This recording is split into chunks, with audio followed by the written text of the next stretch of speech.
Hi, everybody. John Covach here. I'm going to speak today about Yes's south side of the sky and some of the context around it. The idea that death can be a powerfully positive transformation. Maybe not the most appropriate topic in some ways, given what we've gone through this past year around the world. But I assure you, there's really nothing about this paper that deals with grief or tragedy or that kind of thing. Really, quite the contrary. So let's push ahead here and see what it's all about. My main points today are going to have to do with mostly with South Side of the Sky, but also with trying to tie South Side of the Sky in with other Yes pieces and other pieces in progressive rock around this topic.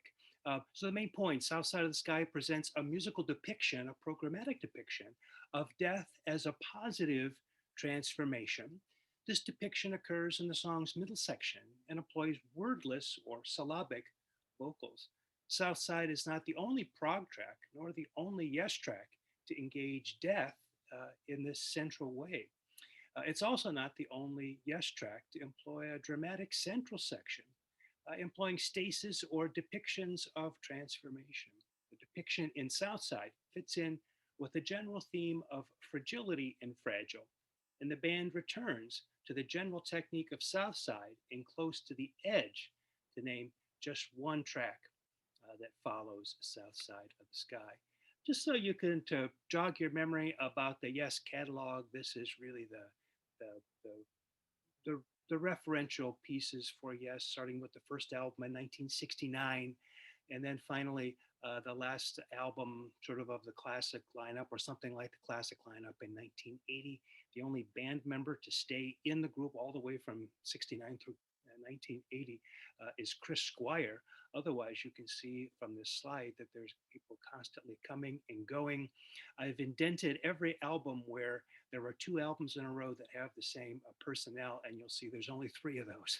So most of the records really have got new band members each time. Keeps, yes, music fresh. Um, but you would expect that a lot of things would change from album to album. So when I point to these issues of continuity, they may be in some ways surprising or interesting. Um, let's speak about the album Fragile. I never really thought of Fragile as being a concept album per se, but it turns out that there are many aspects of the four main studio tracks on Fragile, as you recall. There are also five sort of solo pieces on this album. But the four main studio tracks here, Roundabout, South Side of the Sky, Long Distance Runaround, kind of a short piece, and then Heart of the Sunrise. So three big pieces, one short piece, all engage this issue of fragility in one way or another. So, for example, Roundabout deals with fragility in the environment in the middle section of the piece, how small I am in contrast to the sort of great powers of nature.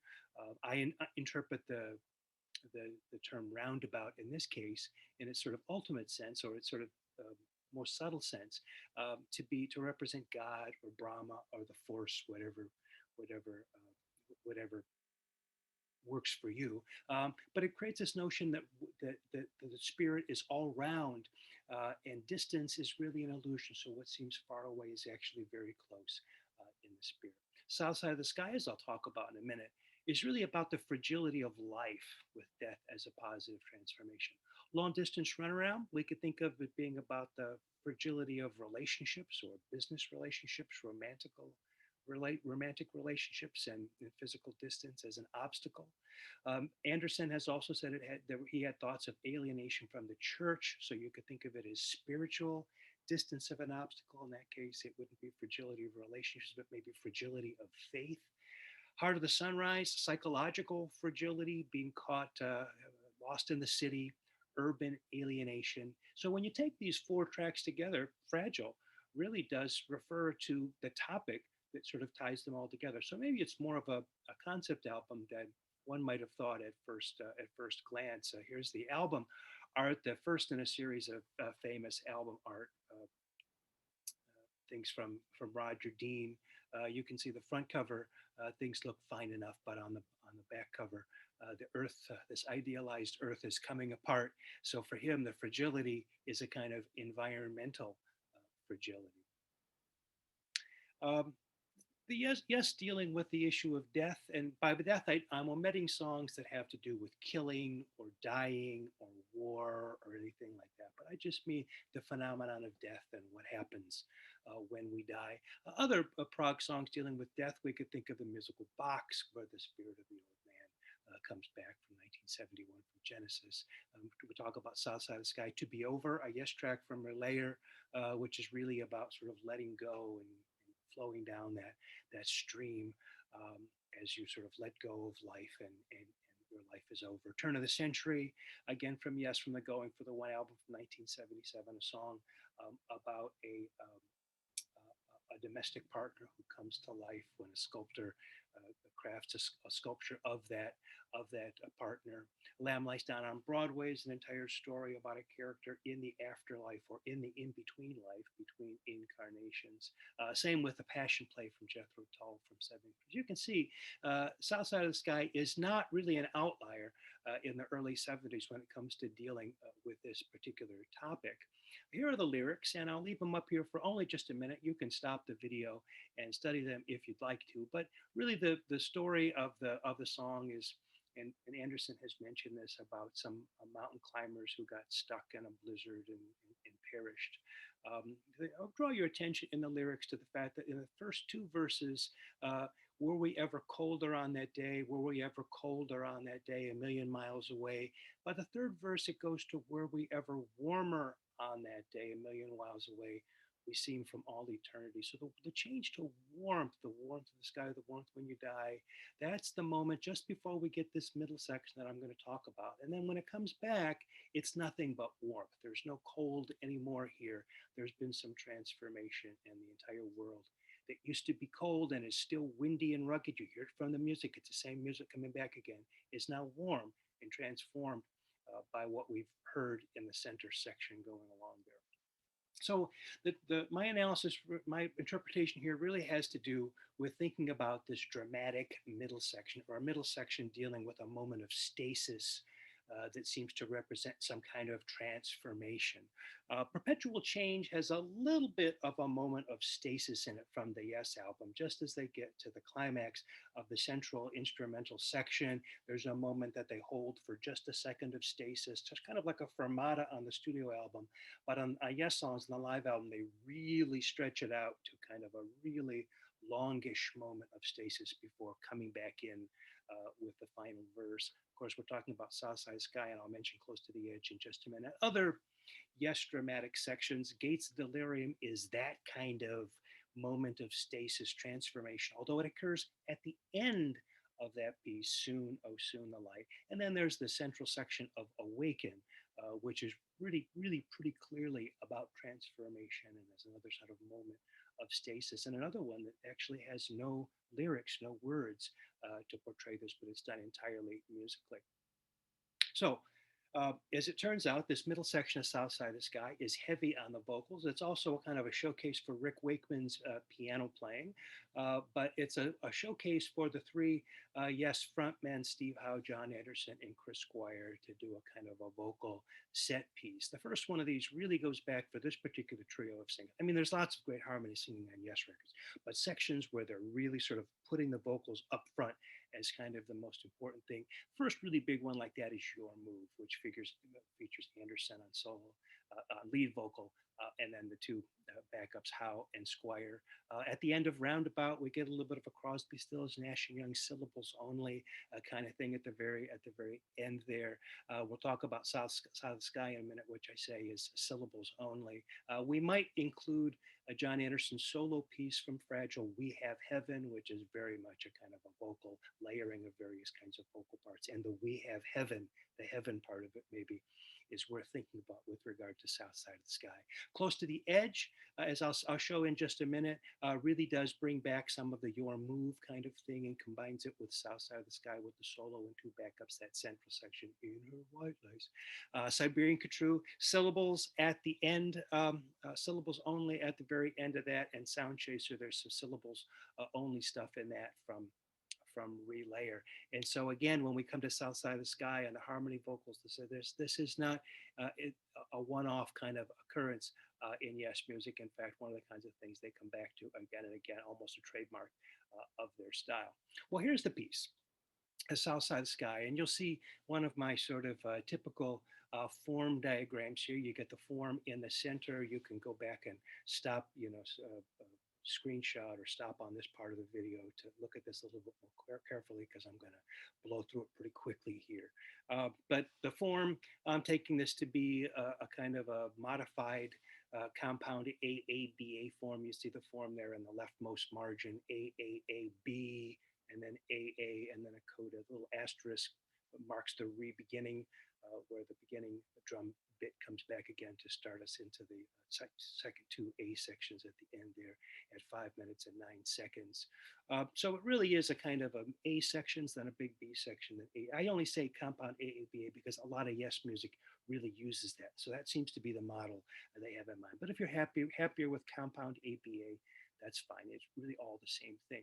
So on the right-hand side, I've tried to show how, with regard to the form, how the form and the narrative, or my interpretation of the narrative anyway, kind of plays out. So you get 3 verses where the story begins to be told, it continues. And as I mentioned, when we were looking at the lyrics, by the time we get to the 3rd verse here, the story starts to take out what I call a warm turn. Then we get to this middle section. We're going to hear a transition, some what I'm going to call romantic death music, and then a descent from on high. So let's listen to each of those little bits. Here's the transition that takes us from the A section into the B section, Wakeman on the piano. You may notice it's kind of interesting that Wakeman plays the same sequence of parallel thirds again and again, but as he changes the bass note, it unfolds a fully diminished triad, which is kind of an interesting, slightly 20th century-ish kind of thing to do.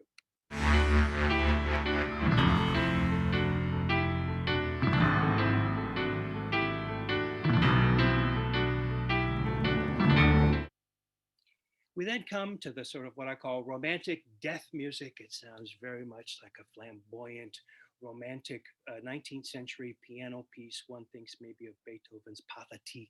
I'm just going to give you a little taste of it because I'm pretty confident this group knows what all of this track sounds like. This is just to jog your memory and to think maybe about maybe some of the kind of romantic quality of this.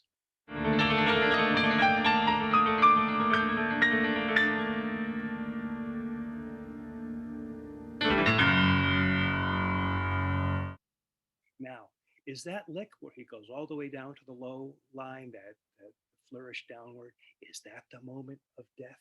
Well, you think about that, maybe so, maybe no, we'll see. And then we get, I think, what is the most clear sort of text painting or programmatic aspect of it, and that is this 1-bar piano melody, 1-measure piano melody, which starts from very high and comes downward, almost like a spirit descending and becoming embodied, or at least becoming present or perceptible to people like us. Let's listen to that.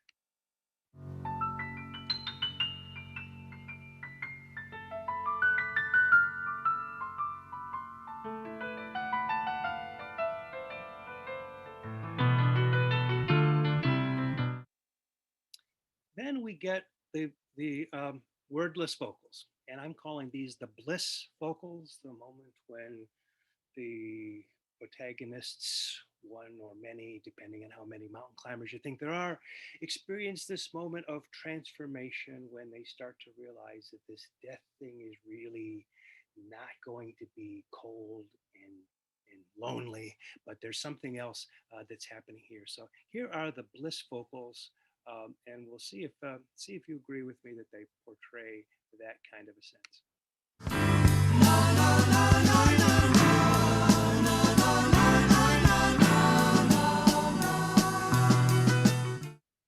And then, of course, there's much more singing than that. Just about 10 seconds of that. There's a second part of this, which uses in the key of D major the chord progression flat 6, flat 7, 1, which really sort of captures a sense of kind of drama and a sense of majesty.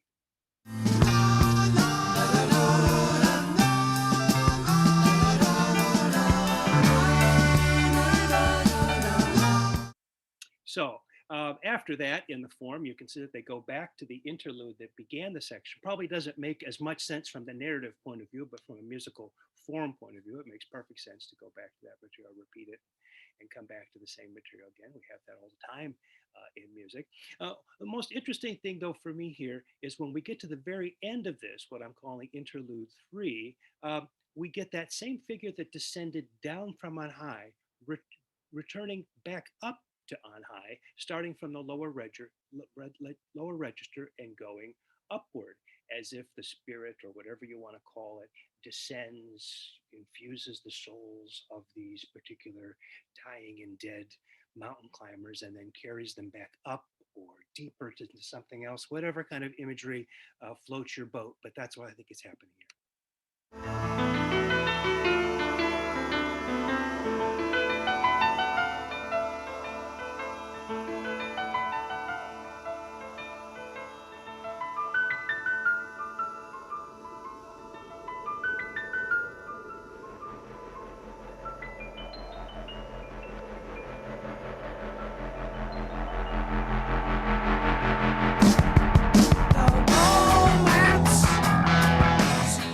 And I let that play for a minute so you could hear the return of verse four. Remember, I'm calling that the warm return because the lyric keep dealing with warmth, but it really is a coming out of whatever that state was in the center, that sort of spiritual, sort of transcendental state, and then back into the rugged elements again. You know, there's the wind sound, and then there's the sort of driving, the driving music and the lyrics that again deal with the experience of the mountain climbers and what they've been through. At the very end, we get a Steve Howe guitar solo, which to me sounds for all the world like a guitar solo done in a mountain blizzard. So again, just recapping what I say about the center section here, I think it's a transition. It's a section. It's a transition into it, and then there's a kind of a sense that death occurs. The spirit or whatever it is visits the souls or the persons or the Atman or whatever of these particular characters. They have a moment of transformation. They ascend back into whatever you think is beyond this life of ours here.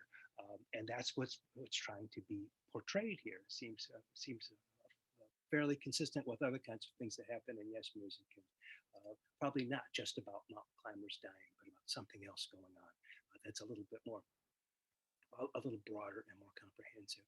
I now just take just a minute to show how this gets reused on the next album with Close to the Edge. This is the example from my 1997 chapter on Close to the Edge. And you see I've marked it up a little bit to show where the middle section occurs. I say this middle section is kind of like South Side of the Sky in the sense that it has this spiritual component to it. And this sort of way in and way out that kind of has a spiritual connection to it.